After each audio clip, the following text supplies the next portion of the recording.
I love this moment, when the audience knows the show's about to begin. A great show tells a great story. It transports you.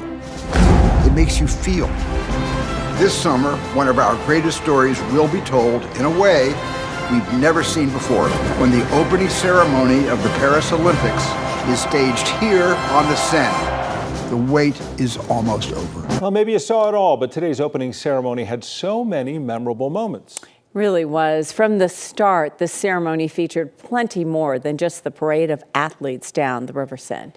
Lady Gaga had the opening musical number, dazzling in her rendition of the French song.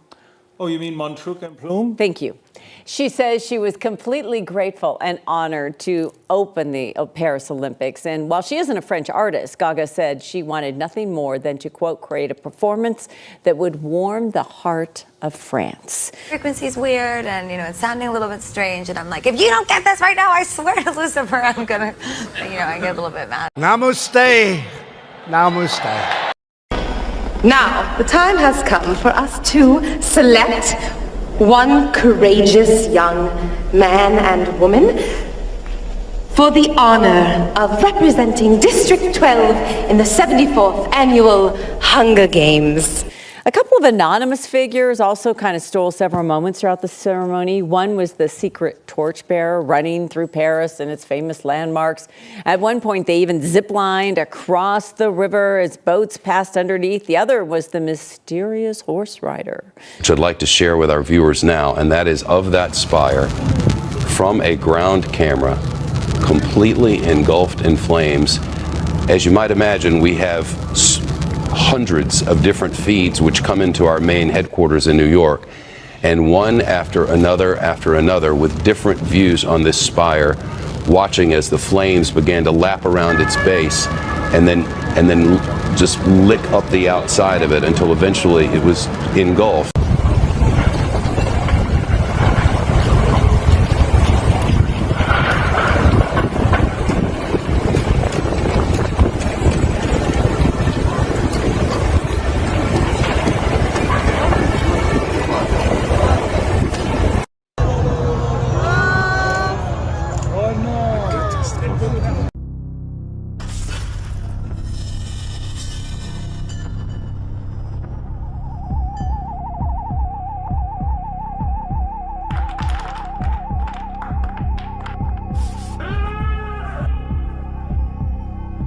From the ashes, we rise up. We had Ash Wednesday. We want to rise up with Jesus at Easter. And I believe that there'll be some rising from this dying.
They galloped across the river before delivering the Olympic flame. That was pretty cool.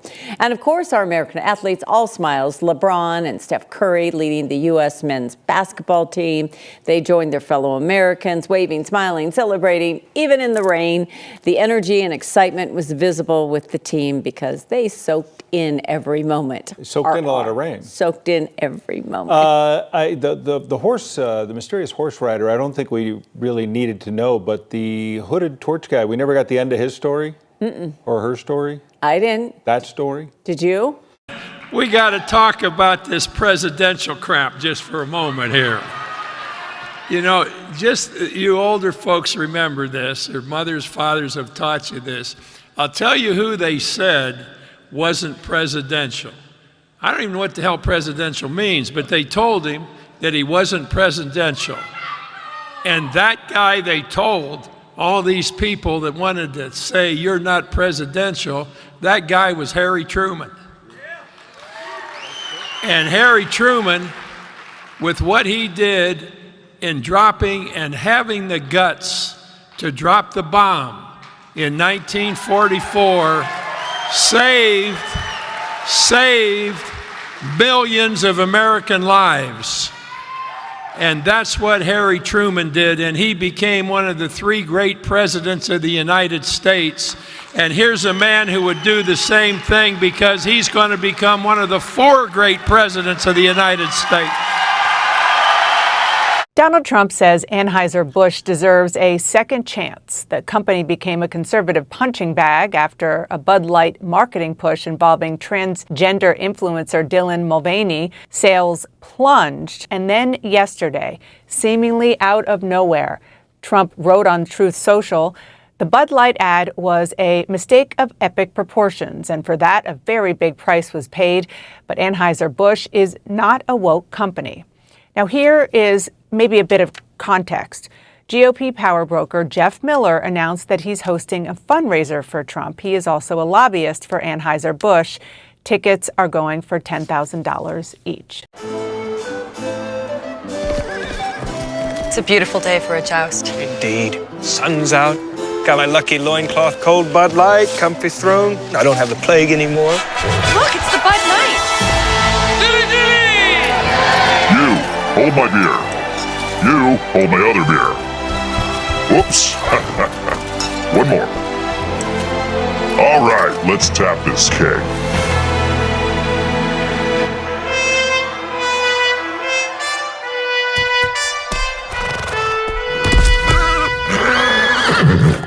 Giddy up, Peanut!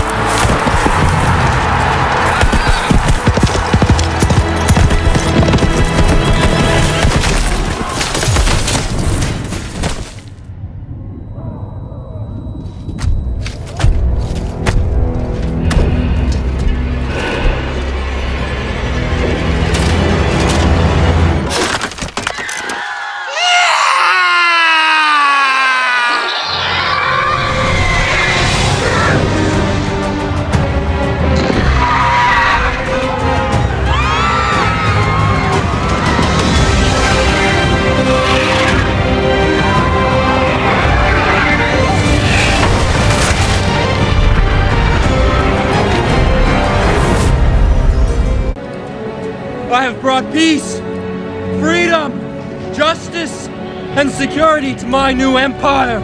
Peace and security. The lesson of history is that peace and security do not come easily. Peace and stability that people on all sides long for. 2 states for 2 peoples living side by side in peace and security is not a vague slogan. Your new empire? Don't make me kill you. Anakin, my allegiance is to the Republic, to democracy! Now, if I don't get elected, it's going to be a bloodbath for the whole... That's going to be the least of...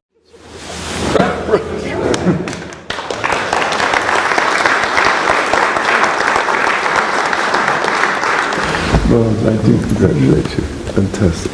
Yeah. Oh, man, it's pretty red. Looks kind of like a massacre or something here.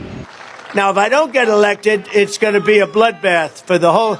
That's going to be the least of it. It's going to be a bloodbath for the country. That'll be the least of it. It's this is the official portrait. It's kind of ghoulish. I think he might be a more attractive person in a photograph, I guess. It's a bit more modern, I would say. I mean, the face actually shows a lot of character. I'm not quite keen about the red. And it looks like floating head and floating hands. If you're not with me, then you're my enemy. Mr. Stark, could we pick up now where we left off? Mr. Stark, please. Yes, dear. Could I have your attention? Absolutely. Do you or do you not possess a specialized weapon? I do not. You do not? I do not. Well, it depends on how you define the word weapon. The Iron Man weapon. My device does not fit that description. How would you describe it? I would describe it by defining it as what it is, Senator. As? It's a high-tech prosthesis. That's actually the most apt description I could make of it. It's a weapon. It's a weapon, Mr. Stark. I hate to inform you. If your priority was actually the well-being... No, my priority is to get the Iron Man weapon turned over to the people of the United States of America. Well, you can forget it. I am Iron Man. The suit and I are one. To turn over the Iron Man suit would be to turn over myself, which is tantamount to indentured servitude or prostitution, depending on what state you're in. You can't have it. Look, I'm no expert. In prostitution, of course not. You're a senator. Come on. But a real necessity for the stability in the entire region. Israel and Palestinians, they can live side by side in peace and security. This is our vision, and this is our commitment. Of a new deal, peace and security and friendship. My hopes and dreams for Israel are to live in peace. July 26, 1948. President Harry Truman signs an executive order to effectively end racial segregation in the U.S. military. It happens a year after Truman signs the National Security Act, which creates the Defense Department and the CIA. The greatest dinner I've ever had. Come on, let's get a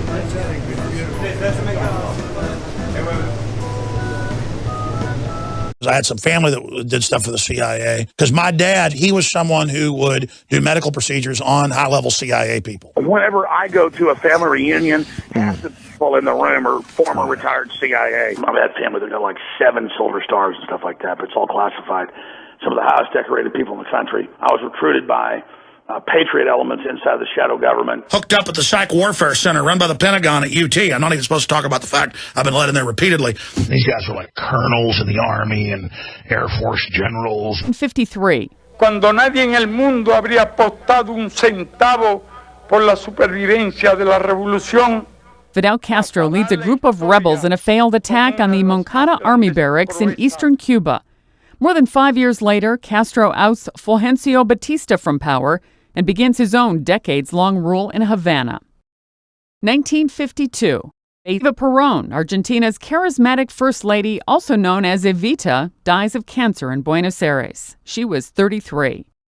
1856. Playwright George Bernard Shaw is born in Dublin, Ireland. Shaw's work Pygmalion served as the basis for the Broadway musical My Fair Lady. Look there, we've got the same kind of symbology on a Catholic basilica, which is kind of ironic. I'm here today at Washington DC with this big shrine to the Catholic Church here of the Immaculate Conception to have a deeper look at what it's all about. What an eerie place.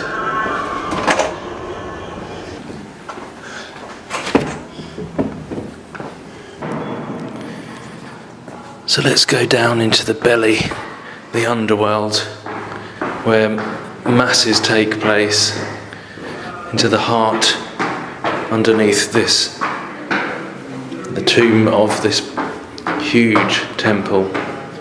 President Trump, who attended Fordham, a Jesuit university, came face to face today with the first Jesuit pope. The rest is history. You say you were going to take it back? See, look, even here it's saying to receive the scroll and to break open its seals. Oh my goodness, I didn't even realise this was here. I used this picture in a video the other day. That is Apollyon the Destroyer. Mars, the Roman god of war.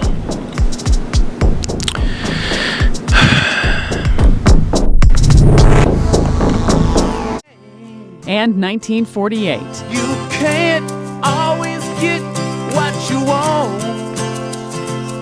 You can't always get what you want. Mick Jagger, frontman of the rock band The Rolling Stones, is born in Dartford, England.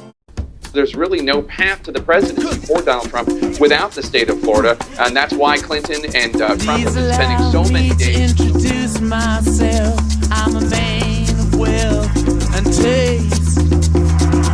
I've been around for a long, long year. I accept your nomination. I accept your nomination. He has always been in full attack mode. Grab them by the...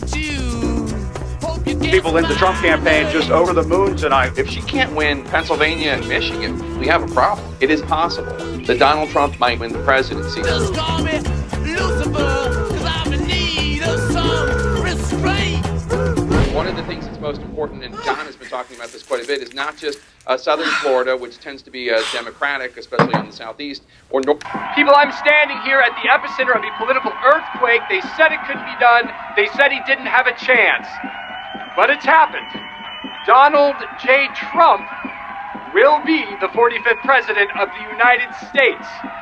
Reporting live from the New York Hilton, this is Avery Brown.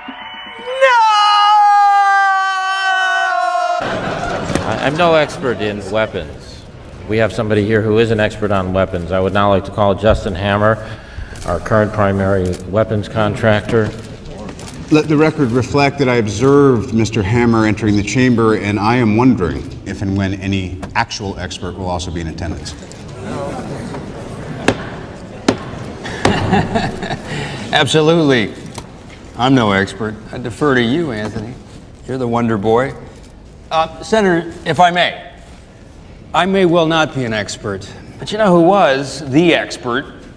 Your dad, Howard Stark. Really a father to us all, and to the military-industrial age. To live in peace and security. Two states living side by side in peace and security. True security for all Israelis. We will also pursue peace between Israel and Lebanon. In peace and security. Israel and Syria. Only a Sith deals in absolutes. I will do what I must. You will try. Peace and security. And a broader peace between Israel and its many neighbors. Must decide whether we are serious about peace and security. To recognize Israel's legitimacy and its right to exist in peace and security. But let's just be clear, he was no flower child. He was a lion. We all know why we're here. In the last 6 months, Anthony Stark has created a sword with untold possibilities. And yet he insists it's a shield. He asks us to trust him as we cower behind it. I wish I were comforted, Anthony. I really do. I'd love to leave my door unlocked when I leave the house.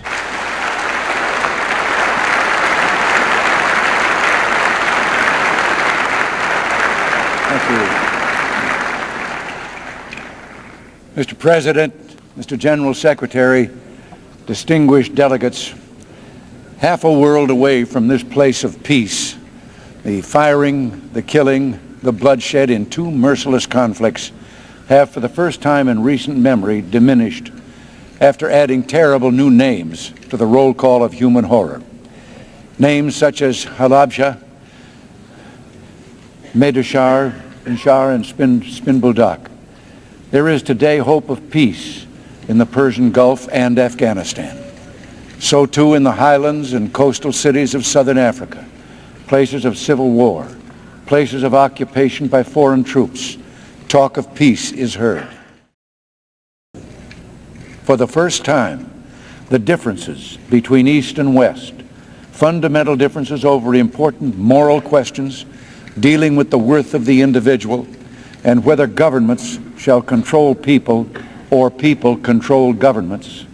For the first time, these differences have shown signs of easing. Like you mentioned, the Vatican is actually releasing those findings right now. We just started a few minutes ago. But David Grush, he told News Nation special correspondent Ross Coulthart the Vatican was in possession of a UFO aircraft from 1933. Do we have time to listen to that, guys? Yeah, here it is. 1933 was the first recovery in Europe, in Magenta, Italy. They recovered a partially intact vehicle. The Italian government moved it to a secure air base in Italy for the rest of kind of the fascist regime until 1944, 1945. And, you know, the Pope Pius XII back-channeled that. So the Vatican was involved? Yeah, and told the Americans what the Italians had, and we ended up scooping it. So let me be very clear about this. You're saying that the Catholic Church, the Vatican, they know about the existence of non-human intelligence on this planet? Certainly. We know this will take trillions, not billions of dollars. We also know that countries, many of whom are burdened by growing levels of debt, simply cannot afford to go green. Here we need a vast military-style campaign to marshal the strength of the global private sector, with trillions at its disposal, far beyond global GDP, and with the greatest respect, beyond even the governments of the world's leaders. It offers the only real prospect of achieving fundamental economic transition. But this ain't Canada. You know, we live in a world of grave threats that Mr. Stark will not always be able to foresee. Thank you. God bless Iron Man. God bless America. That is well said, Mr. Hammer. Intelligence suggests that the devices seen in these photos are in fact attempts at making manned copies of Mr. Stark's suit. This has been corroborated by our allies and local intelligence on the ground, indicating that these suits are quite possibly at this moment operational. Hold on one second, buddy. Let me see. Something here. Oh, boy, I'm good. I commandeered your screens. I need them. Time for a little transparency. Now let's see what's really going on. What is he doing? If you'll direct your attention to said screens, I believe that's North Korea. Can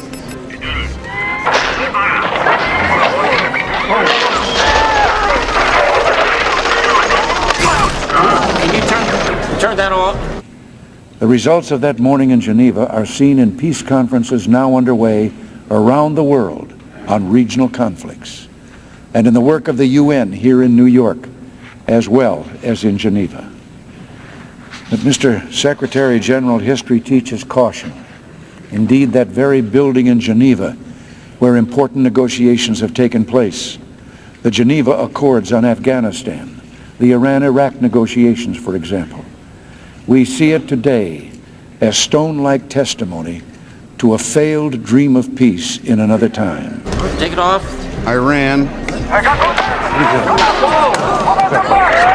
No grave, immediate threat here. Is that Justin Hammer? Right leg up. How did Hammer get in the game? Arm up. Justin, you're on TV. Focus up. Okay, give me a left switch. Left, just go turn to the right. The overlords are a superior intelligence.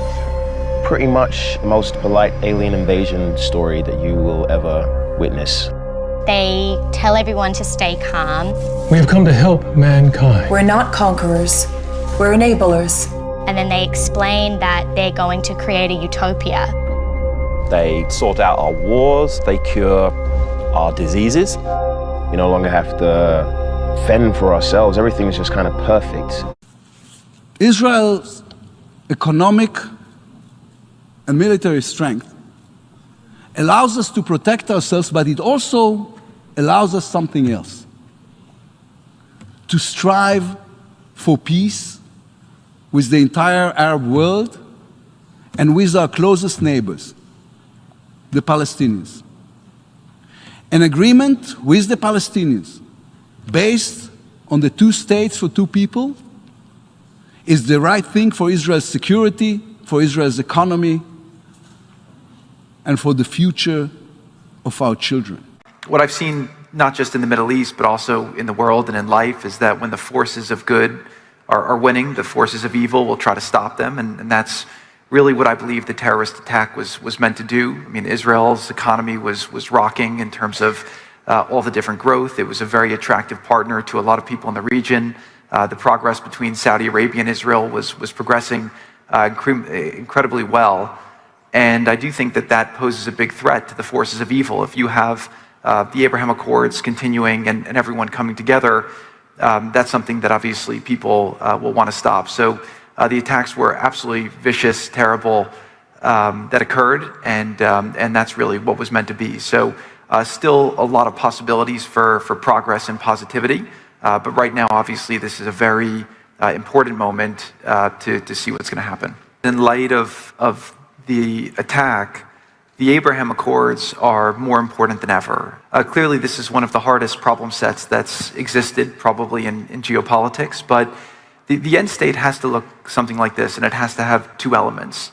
Number one, Israel has to have the security to not be threatened by its neighbors and to be able to protect its citizens. That is absolutely crucial, is non-negotiable, and I do think a lot of the world agrees that that's something that should exist. The second element is that the Palestinian people have to have the opportunity to live a better life. And I think that if you go through the element, it's not just saying let's create a state, it has to be a state that can function and thrive, because if you don't create that, then the people will, again, find ways to blame other people instead of the leadership that's putting it there. Sounds amazing. Yeah, a little too amazing. The idea of a utopia is a little bit disconcerting. There are no wars anywhere on the entire planet. They've given us the tools to cure our most terrible diseases. It's not like they're controlling us here. Is that the end of your fairy tale? Everybody runs by the same rules. Everybody is polite and nice and looks reasonably similar. Without struggle, there's not a lot of grit in the oyster. We get peace, we get security, we get harmony, but we lose a lot of cultural identity. The lack of creativity is damaging. There's no motivation to do anything in utopia. There's no germs, no hot dogs that are notoriously bad for you. You know, those types of things are important. Music and culture and art, it kind of disappears. Make us healthy, make us sleepy, make us fat. But if you challenge them, they come down like a fist. Childhood End doesn't have an optimistic view, doesn't have a pessimistic view. It's about reality, the reality of the universe. What do they want? I think the business of creating this kind of utopia is an attempt at sugaring the pill. Where's the elephant? Oh, shit! Oh, shit! Wow. Yeah, I'd say most countries 5-10 years away. Hammer Industries 20. I'd like to point out that test pilot survived. I think we're done is the point that he's making. I don't think there's any reason to Point is, you're welcome, I guess. Because I'm your nuclear deterrent. It's working. We're safe. America is secure. You want my property? You can't have it. But I did you a big favor.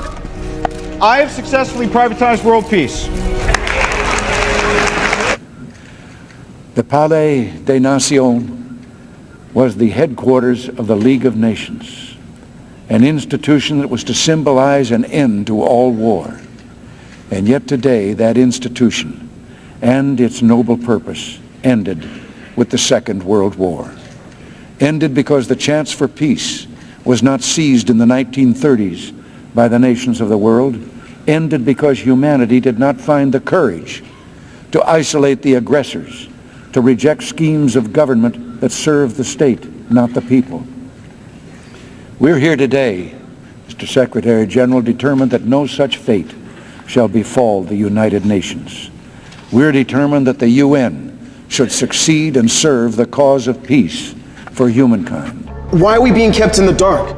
Just because the world appears to be perfect, there is still human feeling. It's okay to have questions. Half the world thinks that you're their salvation. The other half wants to blow you out of the sky. The entire thing is summed up in that there is someone else pulling the strings here, and as much as you'd like to think that you have control, and that we allow you to think you have control, you don't. It's supposed to be utopia. You've got to tell them what's going on. What more do you want? For now! I tried to play ball with these ass clowns. F you, Mr. Stark. F you, buddy. We're adjourned. We're adjourned for the day. Okay. You've been a delight. We sort out your economic crises, health care, put an end to wars. Then you will be ready for the really rather nasty news that I have to tell you. Dress this up in as much hippy-dippy crap as you like. This is an invasion. So, Mr. Secretary General, we realize that even in this time of hope, the chance of failure is real. But this knowledge does not discourage us. It spurs us on, for the stakes are high. Do we falter and fail now and bring down upon ourselves the just anger of future generations? Or do we continue the work of the founders of this institution and see to it that at last freedom is enshrined and humanity knows war no longer? What I've seen, not just in the Middle East, but also in the world and in life, is that when the forces of good are winning, the forces of evil will try to stop them, and that's really what I believe the terrorist attack was meant to do. I mean, Israel's economy was rocking in terms of all the different growth. It was a very attractive partner to a lot of people in the region. The progress between Saudi Arabia and Israel was progressing incredibly well. And I do think that poses a big threat to the forces of evil. For when they shall say peace and safety, then sudden destruction cometh upon them, as travail upon a woman with child, and they shall not escape. The shooting of the 12 police officers in Dallas, Texas, has shaken the soul of our nation. Just a few weeks ago, I met with many of the men and women in the Dallas police force during my visit to Texas. They're not just police officers. They're mothers and fathers, husbands and wives, sons and daughters. And they're all on my mind today. They're on everybody's mind. A brutal attack on our police force is an attack on our country and an attack on our families. We must stand in solidarity with law enforcement, which we must remember is the force between civilization and total chaos. Every American has the right to live in safety and peace. The deaths of Alton Sterling in Louisiana and Philando Castile in Minnesota also make clear how much more work we have to do to make every American feel that their safety is protected. Too many Americans are living in terrible poverty and violence. We need jobs, and we're going to produce those jobs. Racial divisions have gotten worse, not better. Too many headlines flash across our screens every day about the rising crime and rising death tolls in our cities. Now is the time for prayers, love, unity, and leadership.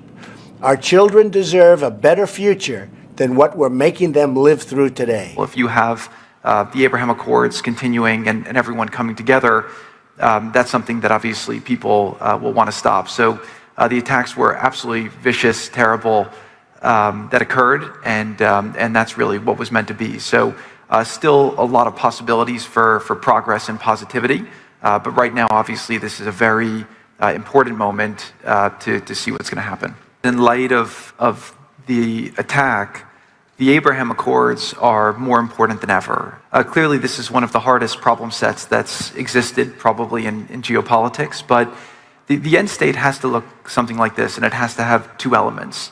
Number one, Israel has to have the security to not be threatened by its neighbors and to be able to protect its citizens. That is absolutely crucial, is non-negotiable, and I do think a lot of the world agrees that that's something that should exist. The second element is that the Palestinian people have to have the opportunity to live a better life. And I think that if you go through the element, it's not just saying let's create a state, it has to be a state that can function and thrive, because if you don't create that, then the people will, again, find ways to blame other people instead of the leadership that's putting it there. Jared Kushner, his big pet project was that 666 Fifth Avenue, that big office tower. He's going to tear it down, build something new, and he had to do a deal basically that gave it away. Right, and so to give a viewers a little background, I mean, this is an iconic building in New York. You know, in a city of iconic buildings, I mean, this is one that people walk along or walk past on Fifth Avenue. There's retail in the bottom, and then it's notably, you know, it's a nice skyscraper and a name that, or an address that is memorable, we should say. They had big plans for it. At one point, they were talking about demolishing it and doubling it in size. And as you say, this was Jared Kushner's really ambitious project. It did not go the way that they thought it would. They were partnered with Vornado, and now to the rescue, and this to me is what's really notable, to the rescue and probably to the profit of its investors is Brookfield.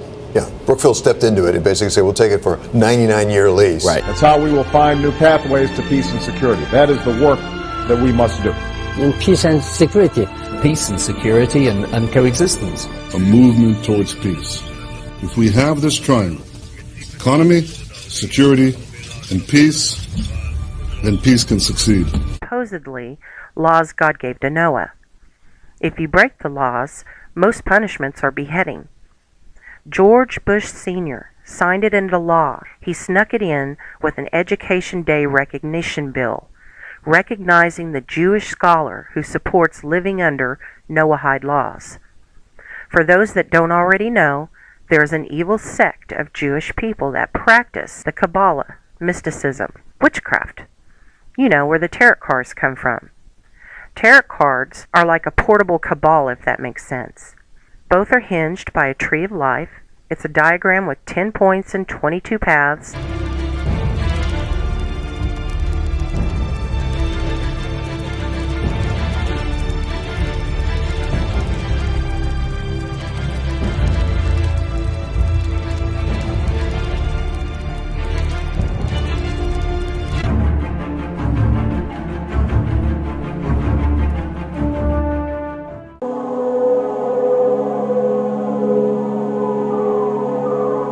When you look at anything in the occult, all you have to do is compare it to the Bible.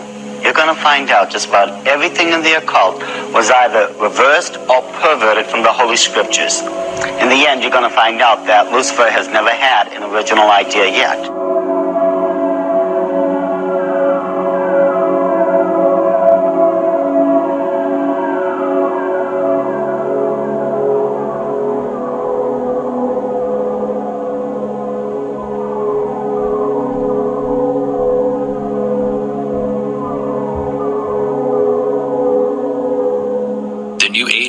Is the modern-day popularization of occultism, which has been one of the main objectives of the Theosophical Society. In her book, The Key to Theosophy, Blavatsky stated that one of the primary means of building a global brotherhood of man would be, quote, to encourage the study of those laws least understood by modern people, the so-called occult sciences. The occult sciences, stated Blavatsky, help develop and cultivate, quote, the hidden powers latent in man, thus giving him tremendous advantages over more ignorant mortals. The occult sciences include magic, mediumship or channeling, hypnosis, alchemy, and astrology, all of which are very popular in the New Age. You have multiple books in here on astrology, telepathy, and just various books on magic. Hashtag boycott KFC was among the top trends the past couple of days. It caused quite the stir online after a post went viral about the restaurant's decision to move to halal certified chicken at the vast majority of its restaurants here in Ontario. The move was made with KFC Canada Muslim team members, and it has prompted a wave of hateful comments online. Manisa Danabalan joins us live with more on this story. Manisa, how did this all unfold? Nicole, what's a little confusing is that this move to halal actually began on May 15th. So the fried chicken chain has been serving the halal certified meat at most of its locations for almost 2 months. However, a letter that appears to be from KFC with its explanation for the decision is now circulating online. Let's take a look. According to KFC's website, beginning May 15th, the restaurant started to offer halal-certified chicken in Ontario except for locations in Thunder Bay and Ottawa. Going halal is a good business choice, and if you look into it, almost all major fried chicken joints are already halal in Ontario, including Popeyes, Dave's Hot Chicken, Church's, Mary Brown's, and others. And KFC will be picking up a lot of business. This picture of a letter that appears to be from KFC Canada on May 8th has been causing quite the stir on social media. The fast food company hasn't responded to Trending Now's calls or emails, so they haven't been able to confirm the letter's authenticity. While the first statement aligns with what's written on KFC Canada's website, the letter goes on to say that all chicken products are halal certified, and they discontinued pork products at all KFC locations, excluding establishments co-branded with Taco Bell. You might know him better as Colonel Sanders. The Kentucky legend died at Jewish Hospital in December of 1980, 1 year after he was diagnosed with leukemia. In one of his last public appearances, Governor Brown awarded the colonel with the Distinguished Service Medallion and announced that a marble bust of the colonel would be put in the Capitol Rotunda in Frankfurt. Highly appreciate this medal being to such few of us had it, John. Thank you so much. Take care. Even after his financial success, the colonel never forgot his humble beginnings. He was quick to donate to charity, including the Salvation Army, where he was on the advisory board, and helped out as a bell ringer. People would do a double take. They couldn't really believe it was the colonel. And then when they saw it was him, they would come up and greet him and put a contribution in our Christmas kettle. And so war is what the world got after the formation of the Federal Reserve there in America just before Christmas in 1913. And within 6 months we saw the outworking of this plan to bringing in the New World Order with the assassination of the Archduke Ferdinand there in Sarajevo in June of 1914, which was the event which started off World War I. And this was all according to a plan that was laid out in the previous century by a man called Albert Pike with the help of 3 other leading Freemasons. Albert Pike was born in 1809 in Boston, studied at Harvard, then later served as Brigadier General in the Confederate Army.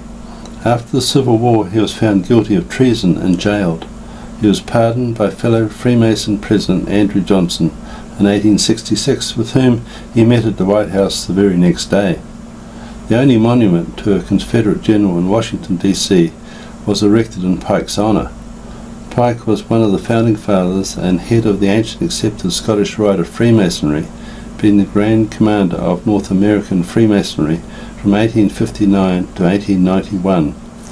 In 1869 he was the top leader of the Knights of the Ku Klux Klan, and in 1871 wrote the Masonic Handbook, The Morals and Dogma of the Ancient Accepted Rite of Freemasonry. And so Albert Pike's greatest claim to fame would be that as a 33rd degree leading Freemason in America there in Charlottesville, South Carolina, he set up the Palladian Rite with the help of a Jesuit by the name of John Peter de Smet Mazzini in Rome in Italy, where Mussolini came out of from a lodge there in Italy at the time of the Second World War. And likewise Otto von Bismarck, the leader of the Prussian Parliament and also the man who was most responsible for setting up the Second Reich in Germany, the First Reich being the Holy Roman Empire and the Third Reich being Adolf Hitler, who came up out of that lodge in Germany, and also Lord Henry Palmerston, who was a Knight of the Order of the Garter and the leading Freemason in England at the time, was also part of this Palladian Rite. And so he was the Prime Minister of England at the time of the Opium Wars in China, and also was Queen Victoria's Foreign Secretary. And so these are the men that set up this Palladian Rite that took over all the Western lodges from that time on. And we know, for example, that Albert Pike wrote a letter to Giuseppe Mazzini in August of 1871, and this is what he said about 3 world wars. The First World War must be brought about in order to permit the Illuminati to overthrow the power of the Tsars in Russia and of making that country a fortress of atheistic communism. The divergences caused by the agentur, that is the agents of the Illuminati, between the British and Germanic empires would be used to foment this war.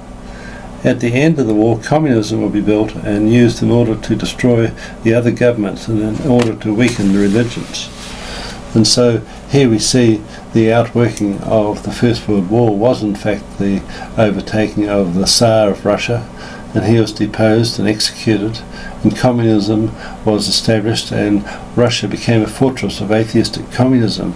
And this was financed by the bankers there in Wall Street. For example, we know that Jacob Schiff boasted on his deathbed that he gave $20 million in gold to the Russian Revolution. And so the Jews from Wall Street were financing the Jews in Russia, who were the Red Army, fighting the White Army, the native white people. And so the Federal Reserve created a Great Depression in the 1930s, which was the very opposite to the thing that it was supposed to do, which was to create economic stability. And so let's turn our attention now back to the plan of the international bankers, which is described in this letter between Albert Pike and Giuseppe Mazzini. The Second World War must be fomented by taking advantage of the differences between the fascists and the political Zionists. This war must be brought about so that Nazism is destroyed, and so that political Zionism be strong enough to institute a sovereign state of Israel in Palestine. And of course in 1948 Israel declared independence after they had bombed the King David Hotel. During the Second World War, international communism must be strong enough in order to balance Christendom, which would then be restrained and held in check until the time that we would need it for the final social cataclysm. And after the Second World War, of course, communism was made strong enough, and also we know the weaker governments were being taken over, and in 1945 at the Potsdam Conference between Truman, Churchill and Stalin, a large portion of Europe was simply handed over to Russia. And on the other side of the world, the aftermath of the war with Japan helped to sweep the tide of communism into China. So let's return now to the letter written by Albert Pike to Giuseppe Mazzini. The Third World War must be fomented by taking advantage of the differences caused by the agentur of the Illuminati between the political Zionists and the leaders of the Islamic world. The war must be conducted in such a way that Islam and political Zionism mutually destroy each other. Meanwhile, the other nations, once more divided on this issue, will be constrained to fight to the point of complete physical, moral, spiritual and economic exhaustion. We shall unleash the nihilists and the atheists, and we shall provoke a formidable social cataclysm, which in all its horror will show clearly to the nations the effect of absolute atheism, that is, the origin of savagery and of the most bloody turmoil. Then everywhere the citizens, obliged to defend themselves against a world minority of revolutionaries, will exterminate those destroyers of civilization, and the multitude, disillusioned with Christianity, whose deistic spirits will from that moment on be without compass or direction, anxious for an ideal but without knowing where to render its adoration, will receive the true light through the universal manifestation of the pure doctrine of Lucifer, brought finally out into the public view. This manifestation will result from the general reactionary movement which will follow the destruction of Christianity and atheism, both conquered and exterminated at the same time. And so let's have a look now at a speech given by a rabbi back in 1952 there in Budapest in Hungary. And this was to all the rabbis talking about World War III. We're going to begin by looking at this book called Pawns in the Game by William Guy Carr. And in this book it points out the speech that was given by Rabbi Emanuel Rabinovich way back in 1952 in Budapest, Hungary, to a meeting of the Emergency Council of Rabbis. And so let's have a look at this speech now that was given. Greetings, my children. You have been called here to recapitulate the principal steps of our new program. As you know, we had hoped to have 20 years between wars to consolidate the great gains which we made from World War II. But our increasing numbers in certain vital areas is arousing opposition to us, and we must now work within every means at our disposal to precipitate World War III within 5 years.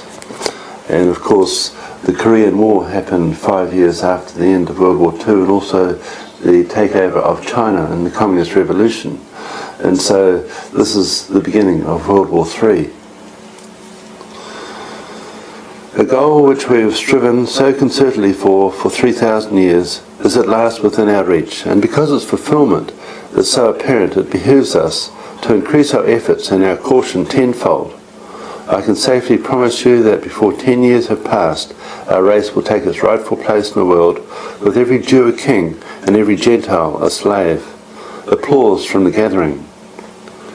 You remember the success of our propaganda campaign during the 1930s, which aroused anti-American passions in Germany. At the same time, we were arousing anti-German passions in America, a campaign which culminated in the Second World War. A similar propaganda campaign is now being waged intensively throughout the world. A war fever is being worked up in Russia by an incessant anti-American barrage, while a nationwide anti-communist scare is sweeping America. This campaign is forcing all of the smaller nations to choose between the partnership of Russia or an alliance with the United States, and of course this represents the Cold War years, doesn't it?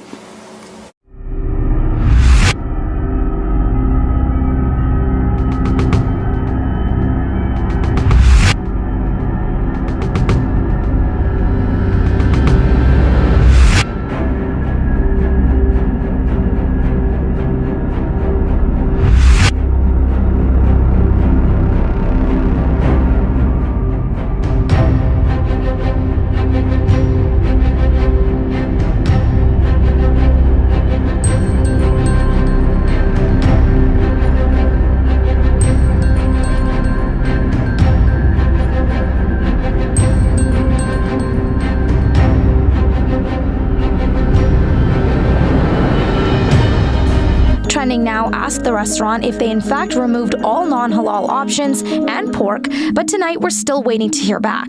There's been lots of reaction online, some supporting the move that aligns with Muslim dietary restrictions, but others are calling to boycott KFC with some racist and Islamophobic comments. It's really frustrating and disappointing to see a negative reaction, but at the same time, I'm not that surprised. Islamophobia and xenophobia, racism exist in Canada, and a lot of the times it comes from a place of ignorance. There's your 22 major cards of the tarot, and also witches used to have 22 paths or courses of study.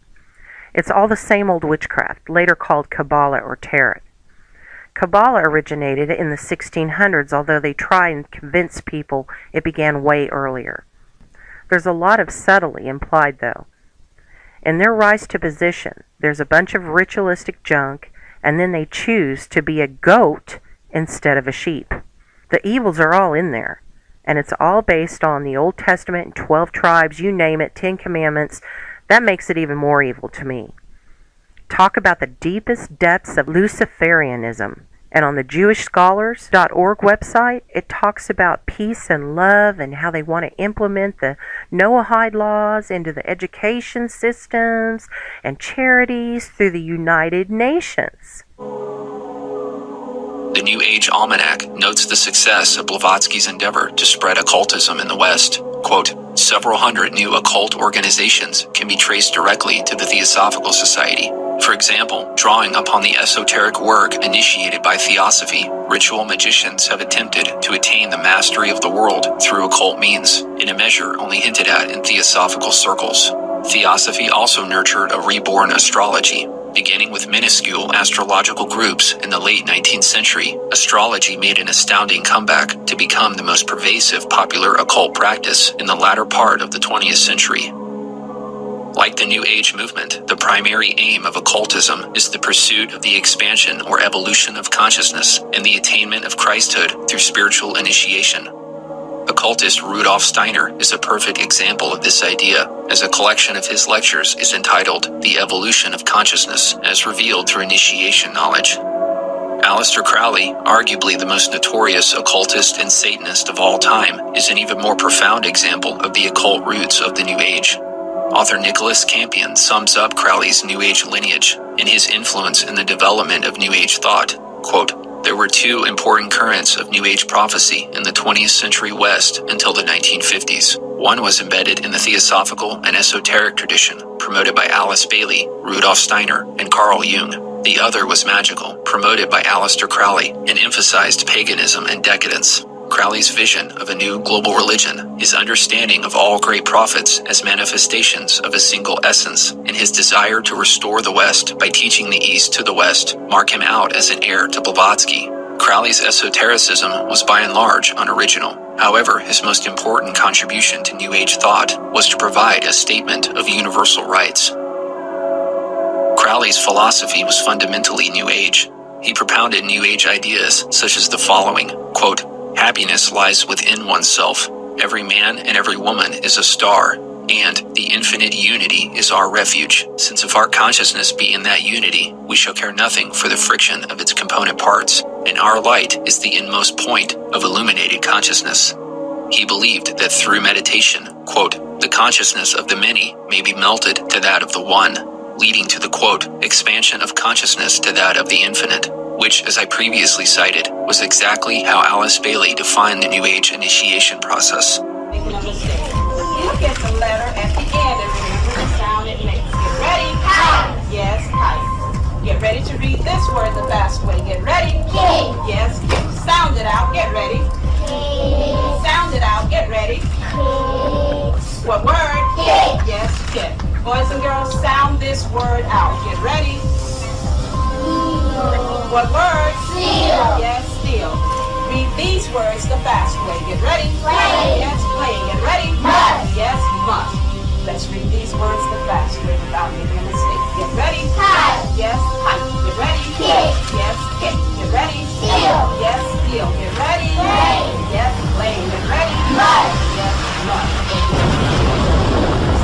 Open your book up to lesson 60 on page 150.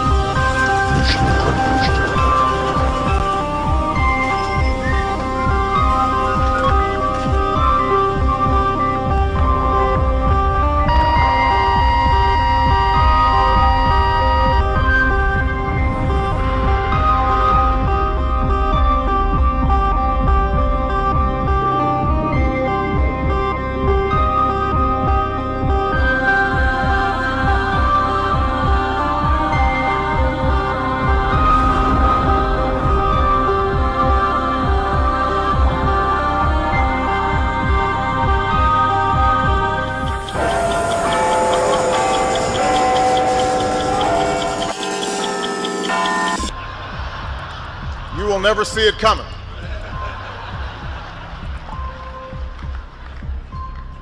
You think I'm joking? This is a clear sign that occultism, Satanism, and the New Age movement are part of the same spiritual phenomenon. And I love what you said about the evolution of the next consciousness. What's evolving is consciousness. Consciousness is the thing that's evolving, and it expands in every way it can. We are also granted the gift of experiencing an expansion within our own consciousness. Through the expansion of consciousness. We are moving away from this separation consciousness and moving into unity, oneness consciousness. The solar flares, the vibrational frequency is actually awakening all of us, and we're awakening as one. Because you are connected in consciousness to everybody. We need to come together in mutual acknowledgement that we're all the same consciousness having different experiences. The change consciousness is about oneness, unity of everything.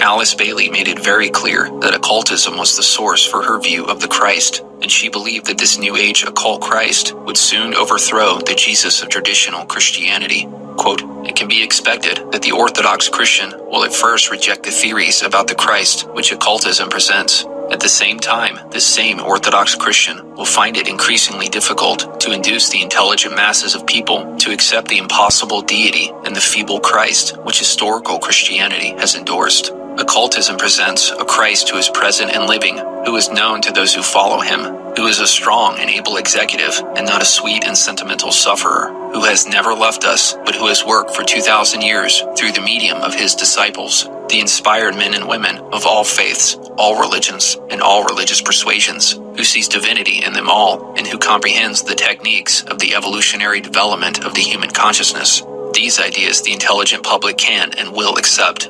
Then the picture of a Christ demanding a unique position to the exclusion of all other sons of God will fade out in the wonder of the true apostolic succession, in which many sons of God, on different rays, of differing nationalities and with varying missions, are to be seen historically leading humanity along the path of divine unfoldment and nearer to God, the source. Occult or esoteric means that which is hidden or secret, and refers to knowledge only known to the initiated. Occult teachings are usually associated with the idea of spiritual awakening, which is a very popular idea in the New Age. One becomes awakened when they have learned a hidden truth about the world and themselves, and thus they become initiated into the secrets or mysteries of the ages.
And it says, for this sculpture, Mr. Kiefer has cast in lead a colossal open book carried aloft by eagle's wings spanning 30 feet. This will be supported by a 20-foot tall column encircled by a snake with its head erect and tongue hissing at the book. A number of other giant lead books will be strewn on the ground at the base of this theatrical tableau. The piece is obscurely titled Uraeus, referencing the upright form of the Egyptian cobra associated with the serpent goddess Wadjet and used as a symbol of power on the crowns of pharaohs. But the work, evocative of both a lectern and an altar, is open to multiple readings. And it gets into some stuff here, but I found this website here, the Public Art Fund, which is the place that funded this sculpture here. And it says here, the sculpture's cryptic title, Uraeus, refers to the erect shape of the Egyptian cobra associated with the serpent goddess Wadjet and a symbol of power and divine authority. The wings evoke the headdresses and necklaces worn by Egyptian royalty in homage to the vulture goddess Nekhbet.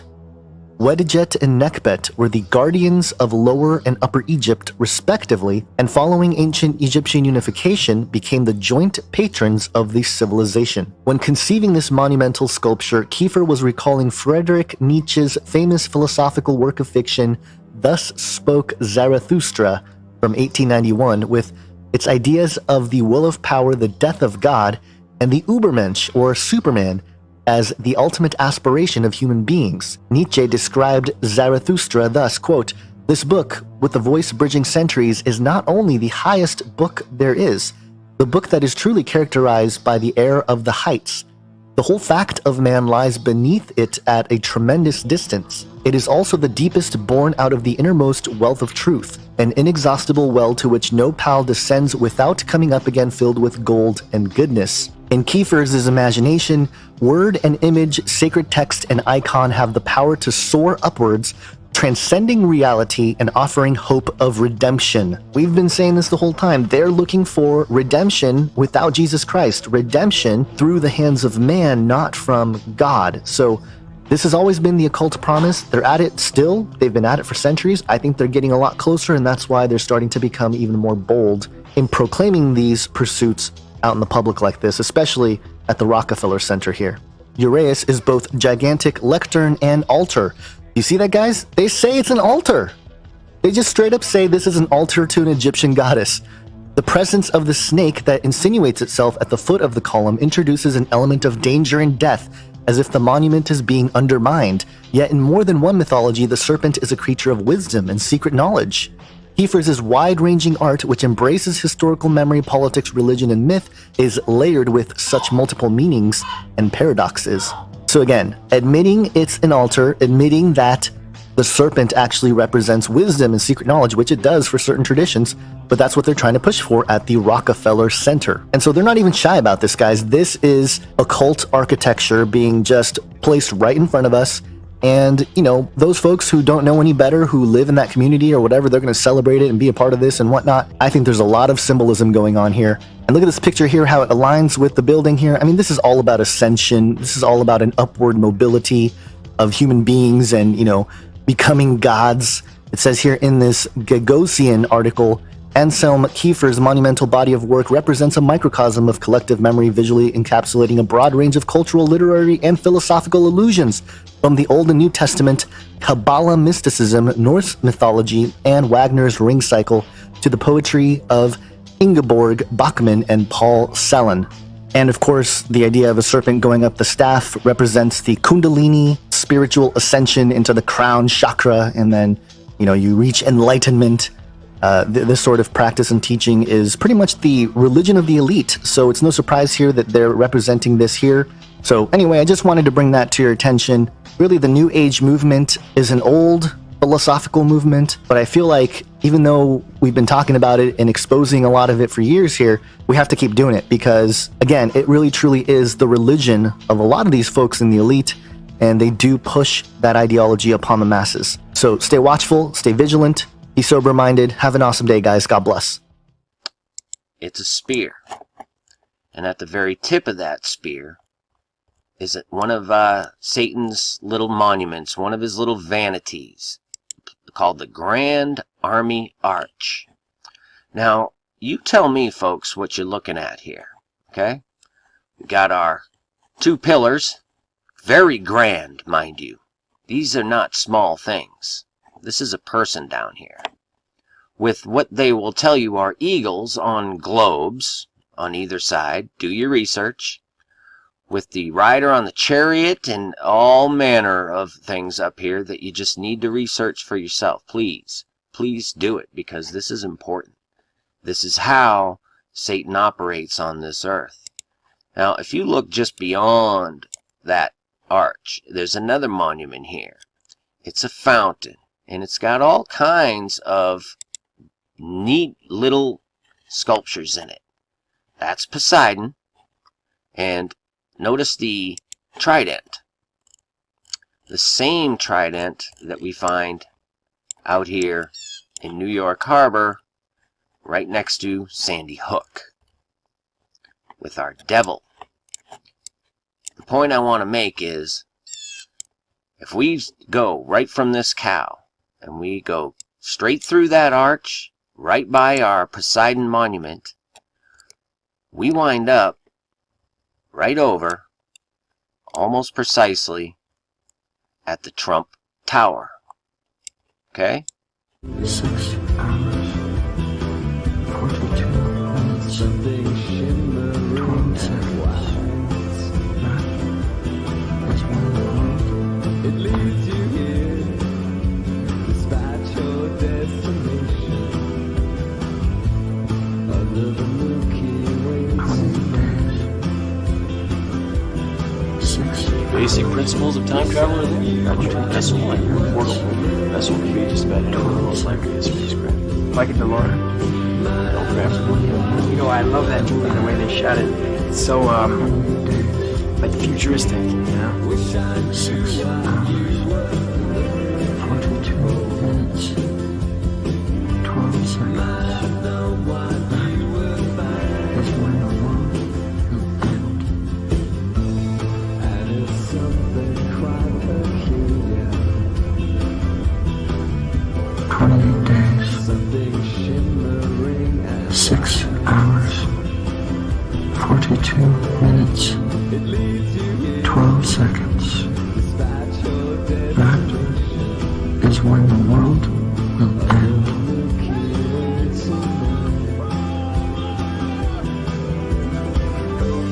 Wish I knew what you were looking for. Might I know what you were finding? Wish I knew what you were looking for.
calculations are correct, when this baby hits 88 miles per hour, you're gonna see some serious shit.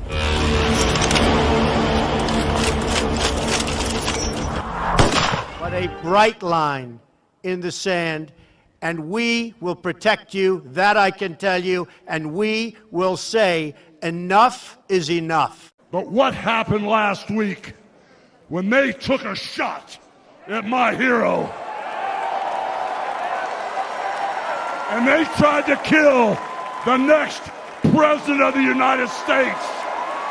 Enough was enough! And I said, let Trumpomania run wild, brother! Let Trumpomania rule again! Let Trumpomania make America great again!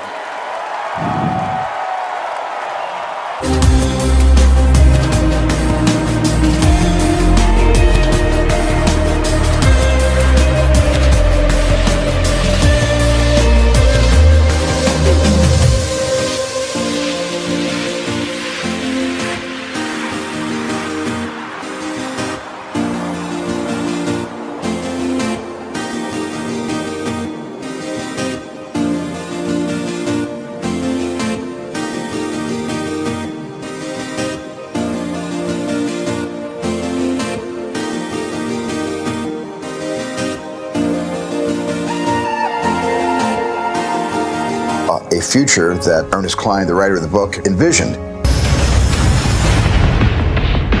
I was very careful with Ernie collaborating with me every step of the way to be able to find the movie narrative inside this dense forest of Ernie's profound imagination. The Oasis being the ultimate toy box with all the toys in the world, and then playing that with one of the greatest filmmakers of all time.